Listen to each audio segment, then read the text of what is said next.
On va parler dans la nature d'animaux qui parviennent à changer de sexe. Mais pourquoi font-ils ça? Et comment font-ils ça? Réponse avec le professeur François Verhegen dans quelques instants, professeur de zoologie à l'ULiège et créateur de la chaîne Science Bestiale. Et c'est pour ça qu'on parle de Nemo.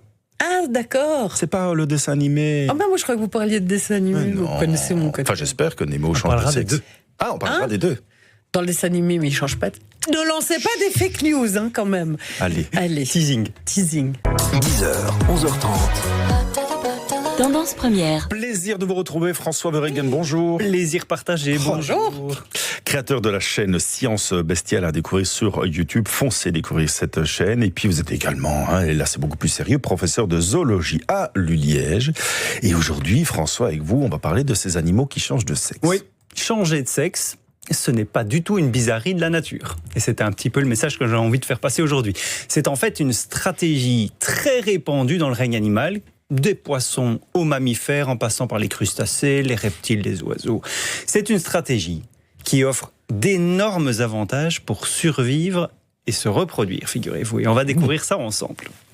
Les scientifiques, eux, ils parlent d'inversion sexuelle pour désigner le fait qu'un individu présente tous les caractères d'un sexe, en ce compris les organes sexuels, les comportements, alors que ces gènes codent pour le sexe opposé.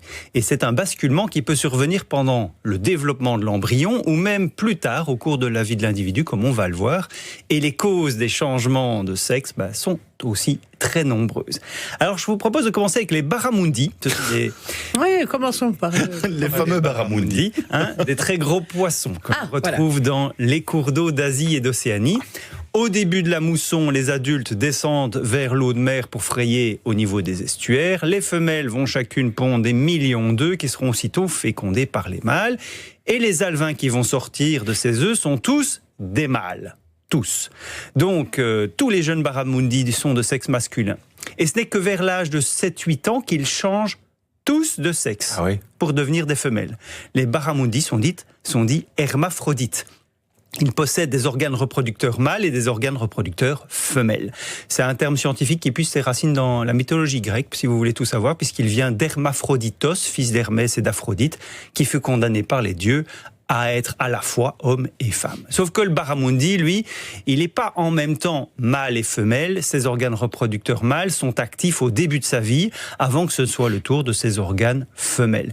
Ils ont donc un sexe qui évolue avec l'âge et par conséquent avec la taille et le poids de l'individu. Et ça, c'est super avantageux pour la reproduction parce que les mâles, ils doivent être très actifs, très mobiles pour trouver et féconder rapidement un maximum d'œufs, alors que les femelles, elles doivent en produire un maximum des œufs. Et pour cela, elles ont besoin d'être plus larges, plus lourdes et avoir ainsi beaucoup de réserves nutritives pour pouvoir les produire. Autre exemple. Il faut que les mâles soient jeunes et les femelles peuvent être plus âgées. C'est exactement ça. C'est pour ça que ça commence par naître mâle et puis devenir exactement une question de poids et de réserve de vitalité. Et en parlant de place, c'est vrai que le barramundi ressemble à un Airbus à 380. Voilà, c'est à côté du poisson clown qui arrive tout de suite, c'est effectivement un gros calibre. Les poissons clowns, alors eux, ils vivent en groupe sédentaire protégés au sein d'une anémone. Ça, on voit bien le groupe de poissons clowns. Par contre, ce qu'on sait moins, c'est qu'il est organisé selon une hiérarchie stricte. Le plus grand poisson, qui est la plus grande d'ailleurs, c'est la femelle dominante. C'est la seule femelle sexuellement fonctionnelle du groupe.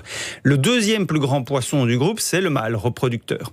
Et les autres poissons clowns qui appartiennent à ce petit groupe sont des subordonnés qui sont sexuellement immatures et donc qui ne se reproduisent pas et qui restent en fait nettement plus petits que le couple dominant.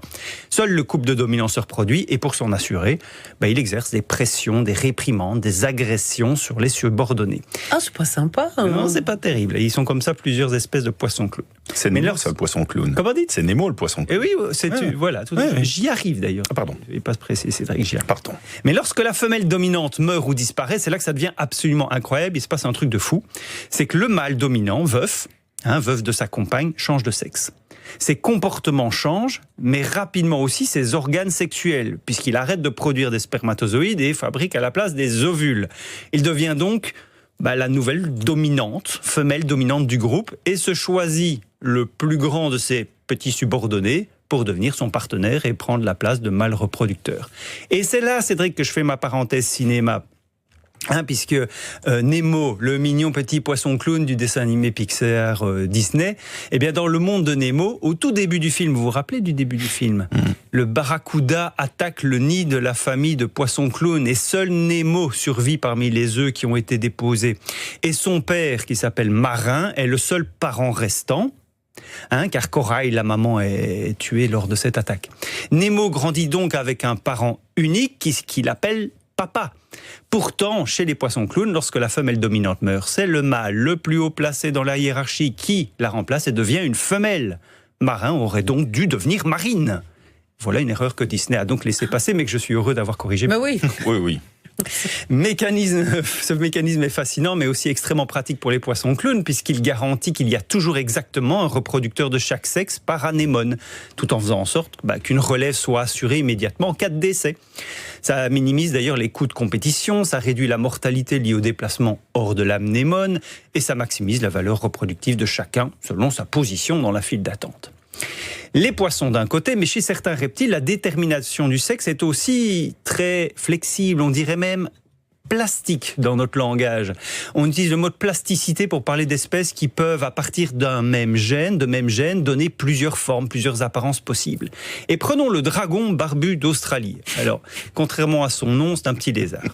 Donc le dragon barbu d'Australie, un lézard pour lequel c'est l'environnement qui fait pencher la balance d'un sexe ou de l'autre. Et je dirais même que tout dépendra de la température à laquelle les œufs seront incubés. Lorsqu'il fait très chaud, certains embryons génétiquement destinés à devenir des mâles changent de sexe en cours de développement et naissent femelles, ou inversement. Un phénomène que l'on observe d'ailleurs aussi chez les oiseaux, chez les amphibiens. J'aurais pu vous parler de grenouilles où c'est exactement le même principe. Mais la température n'est pas la seule à pouvoir faire changer le sexe d'un reptile. Selon une étude américaine, la proportion de femelles alligators dans un lac pollué de Floride est énorme, anormalement élevée. Les chercheurs ont voulu comprendre et se sont rendus compte que de nombreuses femelles sont en fait génétiquement des mâles, mais exprimant des caractères féminins. Et cette fois, c'est à cause de fortes concentrations en perturbateurs endocriniens qu'on retrouve dans ce lac, des substances qui pénètrent les coquilles des œufs des alligators et provoquent une féminisation des nouveau-nés en bloquant notamment la synthèse de la testostérone. Les crabes et les crevettes ne sont pas non plus épargnés par les changements de sexe. Mais ici, c'est la faute à des parasites. On les nomme des rhizocéphales. Elles ont l'allure de mignonnes petites larves nageant librement dans l'eau à la recherche d'un de ces crustacés à infester. Et quand elles en trouvent un, elles pénètrent à l'intérieur du corps du crabe ou de la crevette et là, elles se métamorphosent. La mignonne petite larve devient une sorte de réseau filamenteux, un peu comme les racines d'une plante dans le sol, sauf qu'on est dans le corps d'un pauvre crabe. Le parasite capte toute la nourriture de l'autre, le maintient en vie quand même, mais entièrement sous son contrôle. Et les crabes infectés se mettent alors non plus à se reproduire, mais à soigner les œufs du parasite comme s'il s'agissait de leurs propres œufs. Et si c'est un crabe qui est infecté, alors non seulement il acquiert des comportements maternels et prend soin des œufs du parasite, mais en plus il développe des traits physiques propres aux crabes femelles pour mieux s'occuper encore de son parasite. Mais c'est un zombie, quoi. Zombie, c'est un zombie. On va faire une chronique un jour sur tous les animaux zombifiés par leurs parasites. Tiens, merci Véronique pour l'idée. Je vous en prie, Halloween, c'est dans 2 mois. Excellent, merci. Je termine en disant qu'il y a aussi des cas de changement de sexe chez les mammifères, mais seulement chez les rongeurs. Par exemple, chez des mulots américains, on observe de très nombreuses femelles fertiles, possédant pourtant les chromosomes XY typiques des mâles. On parle de proportions quand même qui peuvent atteindre une femelle sur 2. 50% de ces femelles sont en fait normalement des mâles, mais exprimant les caractères femelles. Et dans certaines populations de ces mulots, ça dépasse même les 60%. Elles sont génétiquement codées pour être mâles, mais expriment donc des caractères femelles et produisent donc des ovules.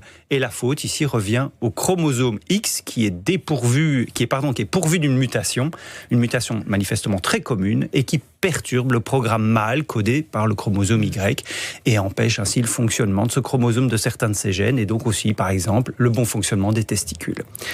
Interaction sociale, conditions climatiques, polluants, parasites, mutations génétiques. Les cas de changement de sexe, on vient de le voir, sont aussi nombreux que les causes que les facteurs qui les causent. Mais le but, c'est de sauvegarder l'espèce de manière générale. Tout à fait. C'est à chaque fois. Alors, mis à part peut-être le cas des polluants que j'ai parlé pour les alligators, qui est c'est un extérieur. Voilà. Dans tous les autres cas, ce sont des stratégies que la sélection naturelle a empruntées pour ces espèces-là afin de maximiser leur succès de reproduction. Mais visiblement, c'est très courant, donc. Et c'est très courant.